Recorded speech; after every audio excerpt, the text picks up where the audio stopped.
O Brasil é um país regado pelas diferenças, e aqui Mariana não é diferente. Existem aproximadamente 60 mil habitantes. Entre essas pessoas, realmente eu sou diferente. Sou uma mulher que transcende, luta e resiste todos os dias. Eu tenho orgulho de ser quem eu sou, nesse espaço de quem eu amo. De estar no espaço que eu sonhei, exercendo o que eu amo. O amor fraternal pelos meus filhos é o que me enlaça, que ultrapassa qualquer barreira e o que faz o amar acima de qualquer sexualidade. Decidi ser professora para lutar por uma educação que acolha a diversidade e combata as violências LGBTfóbicas na escola. A dança é o poder que eu tenho para enfrentar o mundo. É minha válvula de escape, é minha terapia. É que eu tenho de melhor para oferecer para o meu próximo. Que a minha voz não seja silenciada pelas opressões. Que eu seja livre em tudo que eu desejo e possa ser. De ser grata por amar e ser livre para vivenciar. De ser mãe, de sentir orgulho do caminho que percorro e faço a minha história. Por isso eu vivo e revivo esse amor, esse orgulho que a vida colocou dentro de mim. É o arco-íris que nos faz brilhar assim. E o nosso maior orgulho é ser quem somos, e o que deixamos de nós para o mundo.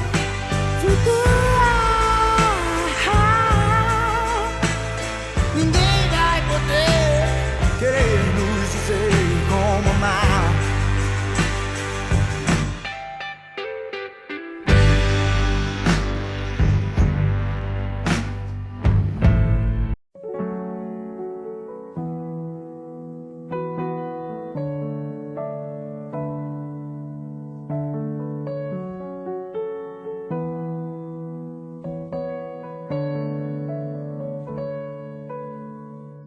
Meu nome é Ana Paula, tenho 25 anos, sou uma mulher lésbica, sou profissional na pintura. Meu nome é Marília Bernardo Xavier, eu tenho 32 anos, me considero como lésbica e sou cabeleireira. Olá, eu sou o Luiz, tenho 28 anos, sou gay e atualmente eu trabalho como auxiliar de secretaria em uma escola do estado, mas a minha formação é na área de pedagogia. Então, meu nome é Raíza, né? Eu fui mãe com 21 anos. Eu fui informada que eu ia ser mãe de uma menina, né? E o processo do meu filho Lucas começou em 2020. Meu nome é Thelma, tenho 41 anos, mãe do Lucas, né? Homossexual, minha joia rara. Meu nome é Lucas, eu tenho 18 anos, minha orientação sexual é homossexual, né? Sou gay. Meu nome é Alexandre Bahia, eu tenho 45 anos, sou gay e sou vice-presidente da Comissão de Diversidade Sexual e Gênero da UAB de Minas e professor associado do Departamento de Direito da UFOP. Eu me identifico com uma mulher lésbica. Uma mulher guerreira, trabalhadora. Aos poucos eu fui sentindo uma atração assim por umas outras mulheres que conversavam comigo. E aí eu fui me sentindo um incômodozinho assim, mas um incômodo bom, sabe? E foi me identificando assim. Quando eu cheguei falando com minha mãe primeiro. No dia até lembro que eu chorei assim, falando pra ela o que eu tava sentindo. Ela chegou e falou comigo assim: seja quem você é, põe pra fora o que você tá sentindo. Eu lembro disso como se fosse ontem. E depois disso eu senti uma tranquilidade, uma paz imensa. Porque tipo, se minha mãe tá do meu lado, eu não preciso de mais nada, sabe? Só o apoio desse pra mim já é suficiente.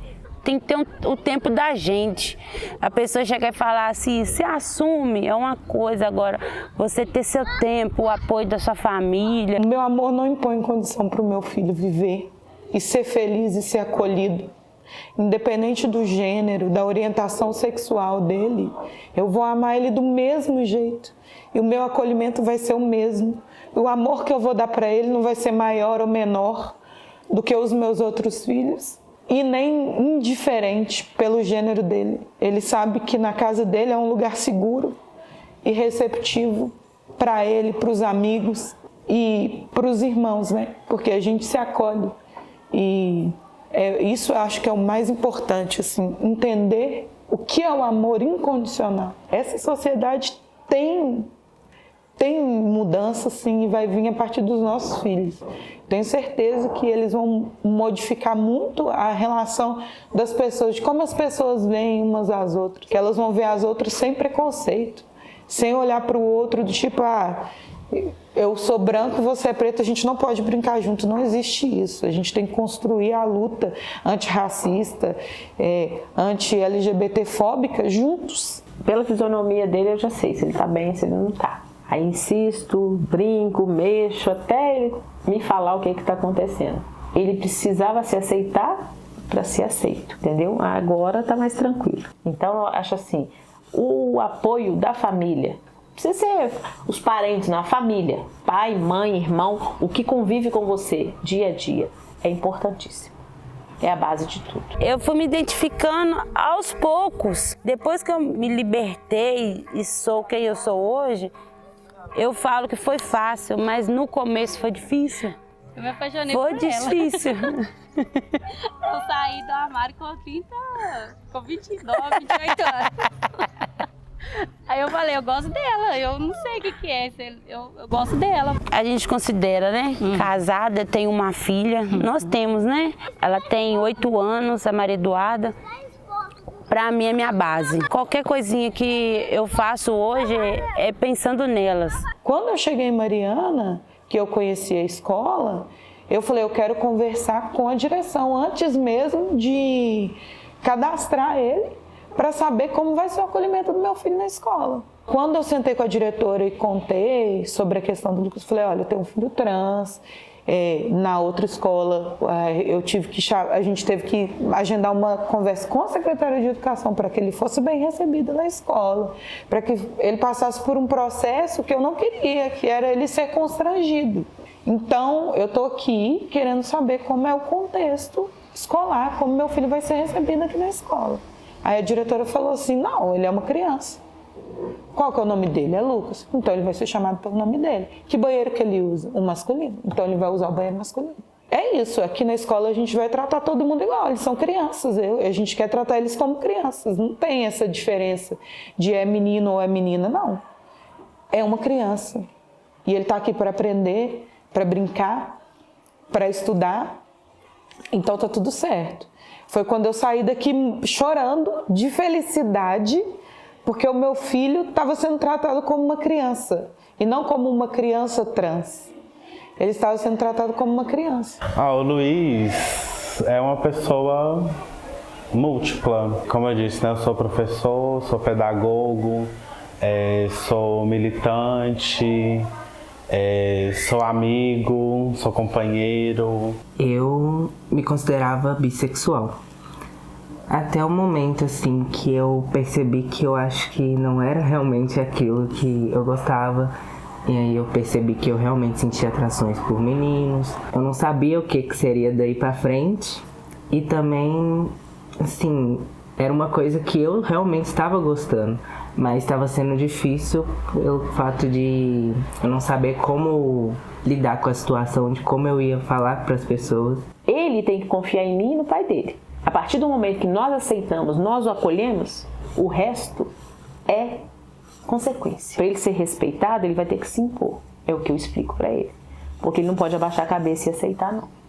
As pessoas têm que saber, aprender a respeitar em primeiro lugar. Porque tudo que tem respeito, as coisas encaminham. No dia 17 de maio se comemora o Dia Internacional contra a LGBTfobia. Esse que é um dia que foi instituído em lembrança ao fato de que lá em 1990, nesse dia, lá em 1990, a Organização Mundial de Saúde retirou a homossexualidade do catálogo internacional de doenças.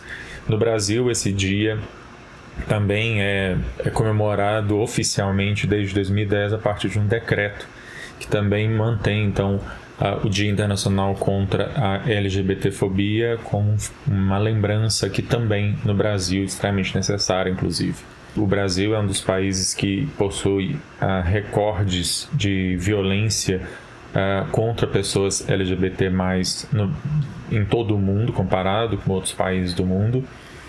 E por causa disso, vários projetos de lei chegaram a ser apresentados para que o Brasil tivesse uma legislação que coibisse e ou punisse os casos de violência física ou verbal contra pessoas LGBT+. No entanto, depois de mais de 15 anos, os vários projetos de lei que chegaram a tramitar, todos eles sistematicamente foram arquivados, sem que o Congresso Nacional deliberasse. Eu acho que o processo de descoberta da orientação sexual, pelo menos para mim, foi uma coisa muito natural, assim. Desde muito criança, que a gente está lá nos anos iniciais do ensino fundamental, que é o momento, né, que as pessoas começam a ter uma namoradinha na escola, não sei o quê. Eu nunca quis ter uma namoradinha. E aí, com o passar do tempo, né, foi onde eu entendi o que eu era. E também que foi um processo que aconteceu muito cedo. Eu acho que a família é muito importante. Eu acho que a família é o primeiro espaço de opressão das pessoas LGBTs. Se desde criança você manifesta gênero ou sexualidade diferente daquele que você nasceu, assim, do que aquilo que as pessoas esperam. Então eu acho que é um espaço de muita opressão. Eu penso que a família, nesse processo, né, entendendo tudo isso e dando apoio, é muito importante porque te dá força para enfrentar o mundo. São pessoas que você ama, né? E aí você vê pessoas que você ama te apoiando e não te discriminando, te dá força para enfrentar o que vem fora daquele espaço, sabe?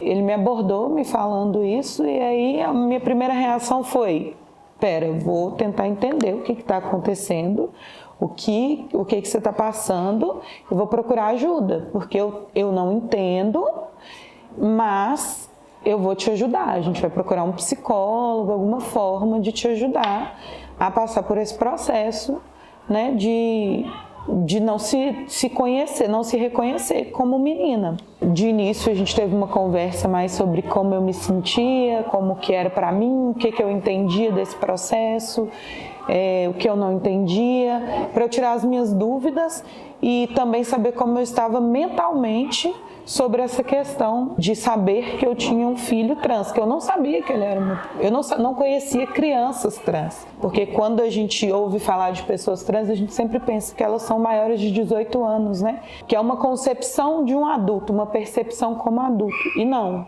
Nesse processo eu descobri que uma pessoa nasce trans, ela não existe depois dos 18 anos, ela já existe desde o nascimento. E eu senti uma coragem nele quando ele falou, que eu fiquei pensando se eu tinha forças para ser corajosa como ele estava sendo naquele momento. No dia da certidão a gente foi buscar ele, a gente levou ele para buscar a certidão junto. Quando ele olhou para a certidão, ele falou: agora é oficial, mãe. Agora eu sou o Lucas e tá aqui. Aí eu falei: e quem falar com você que você não é, você vai falar, tá na minha certidão. Desde 2019, que o racismo, então, ele é considerado, entre as várias formas que é possível haver racismo, a LGBTfobia é uma dessas formas. E, portanto, desde 2019, que qualquer pessoa que comete LGBTfobia, ela pode ser enquadrada no crime de racismo.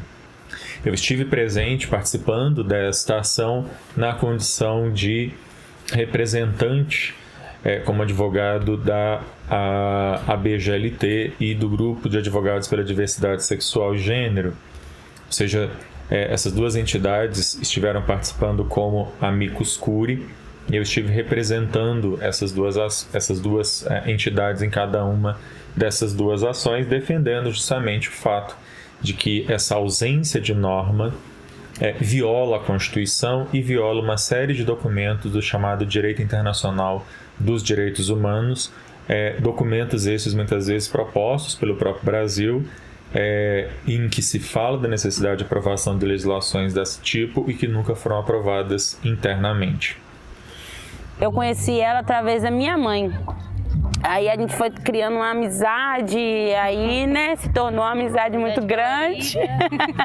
Através da Marília, eu tô criando a Duda, que no começo assim não foi fácil, né, que ela teve que adaptar nós duas.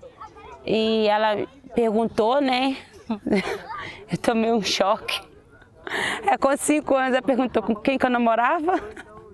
A menina, que nervoso, subiu a mão, suou e eu, pronto, é agora. Aí eu expliquei pra ela que eu tava namorando com a Marília e que ela é uma pessoa que eu escolhi a ser feliz, sabe? Ela simplesmente falou comigo assim, até que eu lembro que é fatos marcantes pra mim na minha vida. Ô mãe, então tá bom, é importante você estar feliz e eu amo você assim mesmo. Simplesmente me acolheu e aquele carinho sincero de uma criança foi muito significante para mim.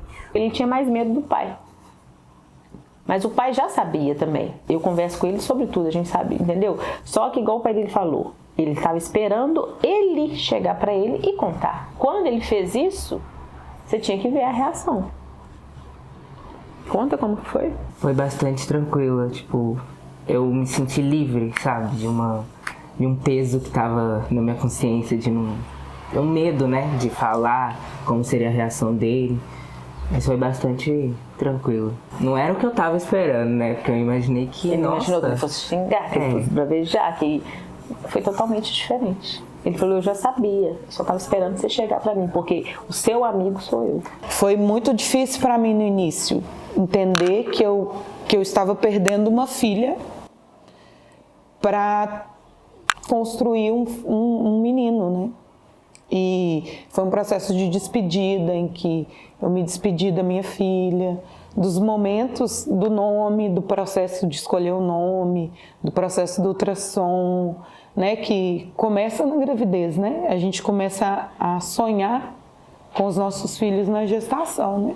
Eu nunca tinha perguntado isso para ele, como ele se sentia.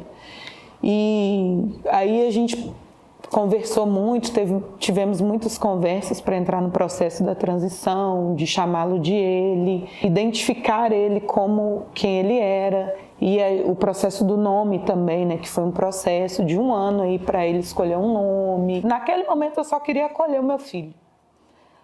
Cercar ele, proteger ele de qualquer tipo de preconceito, porque... desculpa, gente.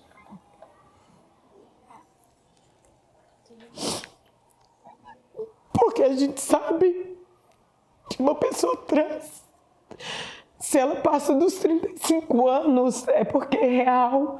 Foi uma luta muito, muito grande. E o meu medo era a violência que ele ia sofrer. Tanto na escola, quanto na rua, no médico. Então, assim, o meu medo não era a transição, era o processo social, a violência social que ele ia sofrer. E eu quero que meu filho passe dos 35 anos. Eu quero que ele chegue, tenha filhos, tenha relações verdadeiras, sem preconceito, sem violência. A minha orientação sexual não influenciou na escolha da minha profissão. Embora eu acho que a escolha da minha profissão é muito importante, que eu tenha entendimento sobre as questões de gênero e sexualidade. O passo, né, que hoje a Secretaria Municipal de Educação dá, de realizar essa semana, da Prefeitura também, né, estar junto a isso, é muito importante. Porque à medida que a gente debate, que a gente discute, a gente vai conscientizando mais as pessoas. E então o que eu quero dizer assim, para as pessoas é: não desistam jamais. A sua trajetória, quem constrói é você. Embora eu entenda nessa diferença da trajetória ser percorrida, eu acho que não desistir é o principal. É o que a gente espera da educação, que a educação seja libertadora, que ela não oprima alguém pela sua raça, pelo seu gênero, né? Independente do que for. Nós não somos inimigos, nós somos aliados. E aí eu tive que absorver esse processo e falei, cara, tudo que você tem que era daquela pessoa que morreu, a gente vai queimar, a gente vai enterrar, para a gente passar pelo processo do luto real. Eu preciso desse processo. Falei com ele, você pode me ajudar nisso? Ele falou, mãe, eu sei quem eu sou. Se você precisa passar por esse processo, eu vou te ajudar. cada um escreveu uma carta para a pessoa, né, para a menina, e a carta do Lucas falava assim: obrigado, o nome morto, por me deixar viver e nascer o Lucas que eu sou hoje. Então, assim, eu fiquei, nossa, meu filho é extremamente maduro para a idade dele, ele estava dando melhor com esse processo do que eu. E eu fiquei, assim, admirada com ele, porque era um nome que ele não gostava de citar, né? Era um nome que doía muito. E ele citar aquele nome naquele momento de despedida foi muito importante, não só para mim, mas eu acho que para ele também, como ser humano, como o menino que ele se vê, como o menino que ele é. E ele agradeceu por ela morrer, e eu falei assim: poxa, em que momento eu não me despedi e estou entendendo agora que eu estou me despedindo daquilo que eu criei para o meu filho, né? Uma realidade que eu criei para o meu filho, do que eu espero dele. Hoje eu espero que o meu filho seja livre, que ele viva muito, que ele seja muito, muito feliz. Naquele momento eu entendi o que era o amor incondicional. Meu maior orgulho hoje é o Lucas. Ele é a pessoa que eu tenho orgulho, porque ele me ensinou que o amor incondicional existe, e ele é a prova do amor incondicional. E quando me falam assim: nossa, que orgulho ser uma mãe que apoia seu filho, não. Meu orgulho é ele, pela coragem que ele tem e pela força que ele tem, que é o que me faz ter coragem e ter força. Eu sou grata por você estar na minha vida. E eu amo muito você. Ah, eu também te amo. Amo muito, tá feio. Minha base. A base perfeita. Eu não consigo me ver sem ele, entendeu? Porque foi tão difícil para ter, foi uma gravidez, uma coisa tão... que eu acho assim, que ele tinha que ser meu. Você imagina, um menino de 1,2 kg, 38 centímetros, tá aqui hoje, 18 anos. É o presente. Pais, aceitem os seus filhos, apoiem, ajudem, para não correr o risco de perdê-los por opção sexual, porque opção cada um tem a sua. A gente só tem que respeitar. Acho que eu só tenho a agradecer mesmo o acolhimento da minha família, do meu pai, da minha mãe e do meu irmão, que ele só tem apenas 12 anos, mas hoje assim eu converso bastante com ele, abro a mente dele. É a base, né? Tipo, sem uma família a gente não é ninguém, né? Eu, assim, agradeço muito a Deus pela família que eu tenho. Acho que não teria outra melhor. A minha própria vivência e a minha militância e a minha atuação como pesquisador meio que se misturam na ideia de que a gente precisa desenvolver uma sociedade inclusiva em que seja reconhecida a diversidade sexual e de gênero como mais uma das várias possibilidades de ser e de existir. Precisamos ressignificar todos estes espaços. Precisamos mudar essas estatísticas e esses índices de imaginar que pessoas transexuais hoje têm expectativa de vida até os 35 anos. E a gente pode viver muito, mas muito mais. Para a gente ter ideia, 90% das transexuais hoje no Brasil estão na prostituição, pela falta de oportunidade, pela falta de qualificação no mercado de trabalho, seja pela exclusão social no meio familiar, social e também escolar. A gente não pode desistir e precisamos continuar ocupando todos esses espaços, pois a gente pode muito mais. Hoje, estando no espaço educacional, justamente porque a educação transforma, para que a gente tenha um mundo mais equitativo, cheio de oportunidades. Hoje eu sinto muito orgulho de estar nesse espaço e ser quem eu amo, e saber que a gente não pode desistir e continuar lutando cada vez mais. Somos todos iguais e podemos ser quem somos e o que sonhamos.